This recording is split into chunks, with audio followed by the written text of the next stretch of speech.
If you want to say one word to describe ODB, it'd be like character. Like this dude was dripping with character. Like he touched your ear, you felt him. I got mad expressions to show you tonight.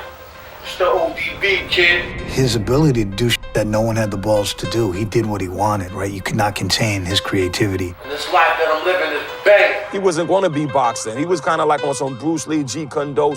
That's why he says there's no father to my style, right? Because his style was free. I'm only gonna keep it alive and I'm only gonna keep it real because the nigga only got one life to live. He was very confident in the fact that he was a unique individual, a son unique. Shimmy, shimmy, y'all, shimmy, yeah, shimmy, yeah. Give me the mic so I can take it away.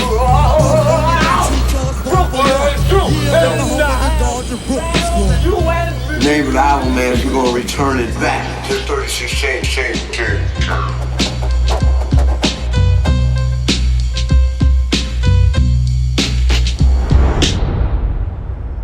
Old Dirty Bastard is my second cousin. And the first time I met Old Dirty, I think we was probably around 5 years old. Old Dirty house was really the house of music. Eclectic music though, from James Brown, Marvin Gaye, but also The Doors and Led Zeppelin was there. My inspirations is the old school singing, you know, dramatics, Al Green, Isaac Brothers, the highs and the lows, you know what I'm saying? All that flush. We would just be walking down the street and he'd just start singing Donny Hathaway and Roberta Flack. And we like, yo, you know, but if you don't know that music back then, you wouldn't even know what he was singing. Old school music was always his. His brother was one of the first guys with a DJ set, but you know, when he wasn't around, me and Dirty would always play with his turntables and his mixer. I think it was Sugar Hill Gang, Rapper's Delight. Was the first time we all stood up there and tried to say those rhymes as if we wanted to be MCs. I would think about 16, 17 years old. They were really, really wanting to be MCs. When breakdancing came, he learned breakdancing. When the human beatbox came, he became the human beatbox specialist. He got hit with that bug of being a lyricist and knowing that he could tell his story. He just became relentless with it. I come strong, I make knowledge born, I flip the script and rock on. From PM past the dawn, bash the hammer, you broke down, leave the grammar. What? You can't understand that, here's a panorama.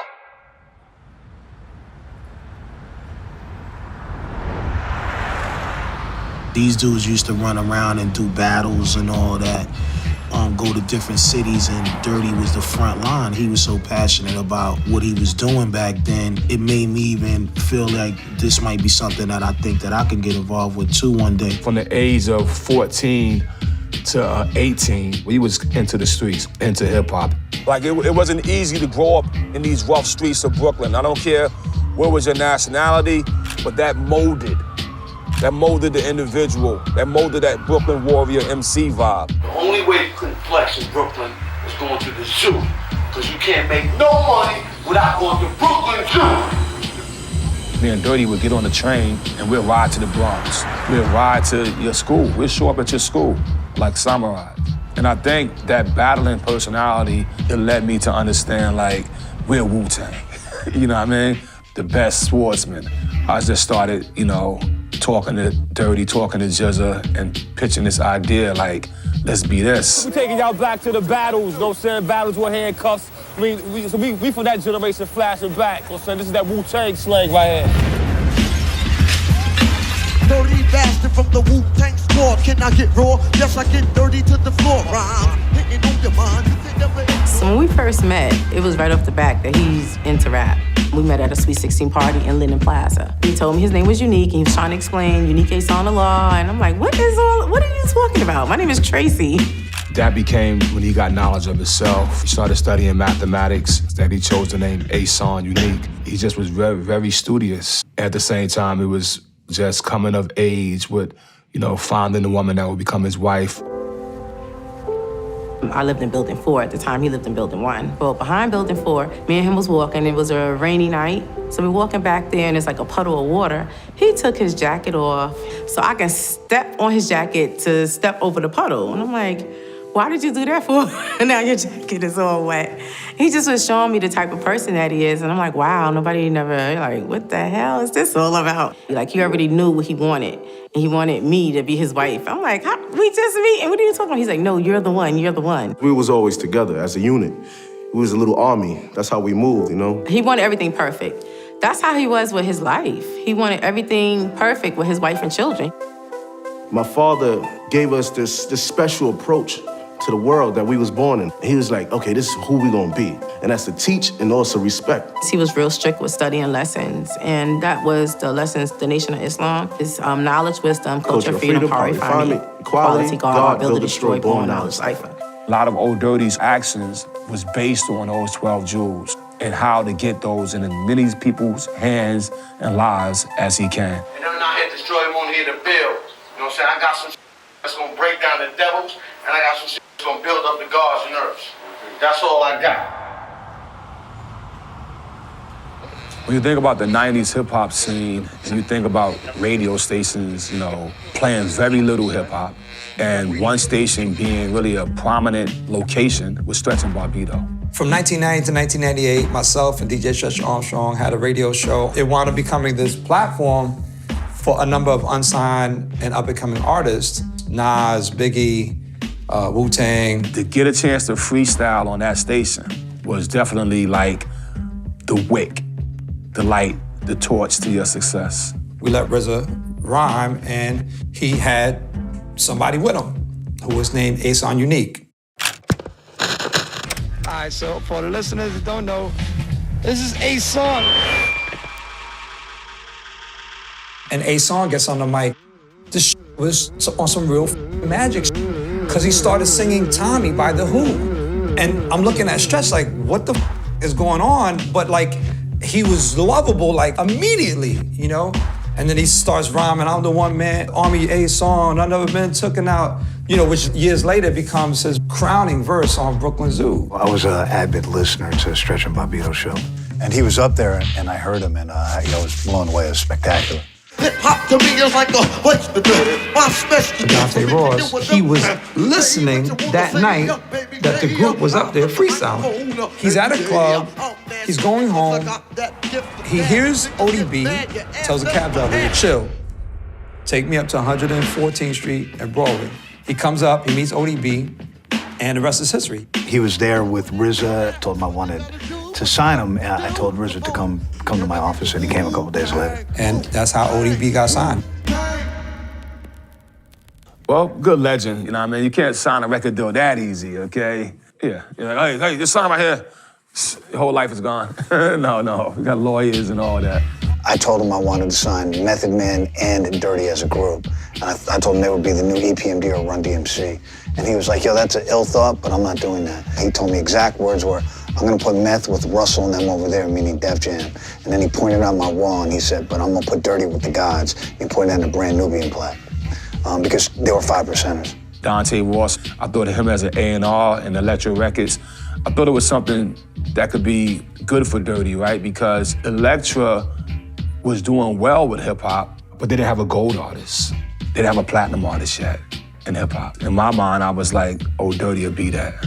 And he was. My name is known all over the world to the foxy ladies and the pretty girl. I go down in history as the baddest brother that ever could be. Most of the guys didn't start working on their records until they got their deal. Dirty was already in the studio. Shimmy Shimmy Ya, which became one of the biggest songs off that album, was recorded before he had the deal. It was basically done in my bedroom. That in daytime it was the studio, at nighttime I rolled this mat on the floor and me and my family would sleep on the floor. So it's kind of ironic. It was the last Poverty recording. Slam, it was like bam. Like the idea, you know, that Dirty had a budget and we can now go and create music, you know, we just like lived it. Woo, God's like come on through. Shoo, that's the call for the woo. I came here to rectify Brooklyn Zoo. Terrified. RZA, because he's so instrumental in all of it, gets a lot of the credit, but RZA could never make Dirty be dirty. Only Dirty could make himself be dirty. He had the ear for good music, for like real underground, raw shit. and telling RZA, yo, nah, tweak that. It ain't big enough. Or nah, that's not it. It ain't dirty enough. You know, that was one of his favorite words. You know how you got a record and you gotta have 3 rhymes and loops? You ain't gonna see all that.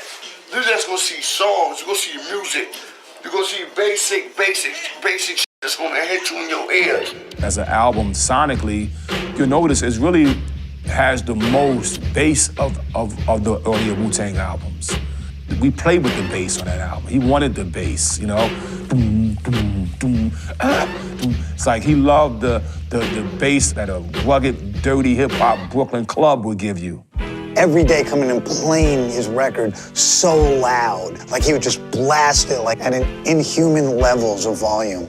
Dance around the studio and literally perform the record. Like I've seen him do it like 25 times. I was heads over heels over Brooklyn Zoo. That was an anthem. You know, that was definitely an anthem for the era. Brooklyn Zoo was one of them cuts. It never has been done in the history of rap. Something like this put out. You know what I'm saying? Better than a son. I keep planets in orbit while I be coming with deeper and more. When that song came on, everybody was like, it was like ruckus going on and pushing each other. It was like, wow, it was like it just brought out a lot of energy. I mean, if you play Brooklyn Zoo in a club in New York, prime time, people are gonna get busy. To this day, and that's everything. You know, that's what you want your record to do, to be timeless. It's like exactly what the Wu-Tang production style represents. That was like an immediate thumper. It's also a lyrical beatdown, straight through, where the hook doesn't come in until the end of the song. Same when you step through too, old dirty bastard, Brooklyn Zoo. He just bust that whole song down. Old dirty bastard, Brooklyn Zoo. We'll see that his vocal performances, his cadence, his energy and approach to the mic is unpredictable, it's unique, you know what I mean? And most importantly, it's free. Me and him were making this song, and I said, yo, we need something crazy in the middle of this song. And I suggested to him, I was like, yo, you think your wife will come down here and y'all just have an argument? So we went down there and Unique and him was just doing their thing. And then all of a sudden, me and Unique started arguing. And then RZA was like, yo, let's get that. He said, wow, so I want to record y'all arguing, and I want to record like how you react to it. You had these bitches calling us. We got like 3 babies to worry about. And then he starts singing Somewhere Over the Rainbow in the middle of that. That's comic genius. That's artistic genius. And it's also putting you inside of his house. He want to show the world what exactly exists within his own mind. What world he goes through. It's real, right? And his way of doing it and setting it in his backdrop for this album, which gives you the reality, and then giving a comedic spin on it, it's like a musical Richard Pryor album. Earth tremble under my ball. ODB's like shame radar was like at 0. Like he had no shame. No, I'm just kidding with y'all. How y'all feeling? Listen to the album, cause it's banging. We'll be making a song, he'll walk in the room, dude, yeah! And then when he started speaking, the whole song changed. Everything was from the heart from him, you know, everything, and that's what we all loved about him. He was just so real. As I pass the phone kid, see every measure without a Newport, but it's still live with pleasure. Come on, don't be silly. It's just a bag, it's just a milli, rolled up in the Motown Philly. Because everybody else was just trying to say, yo, let's rap about money. Yo, let's rap about this. He says, let's rap about the truth.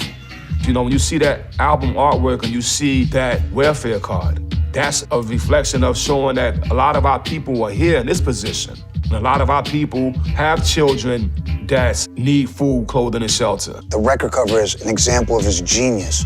So he 100% had the idea to do that record. He virtually art directed it.